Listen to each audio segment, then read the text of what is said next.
မြို့ထဲလမ်းမှာပေါ်ကားရောင်စုံများစွာတတိမဥပဆိုင်ပါအိမ်ကမ်းပေါင်းများစွာလေးမြို့လယ်မှာရှိတာတခါမှမပိုင်ပါဘူး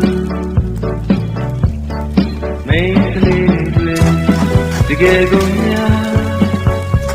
ဘယ်သူမှတော့မပိုင်ပါလားအားလုံးသိမှမင်းတယောက်တော့လေ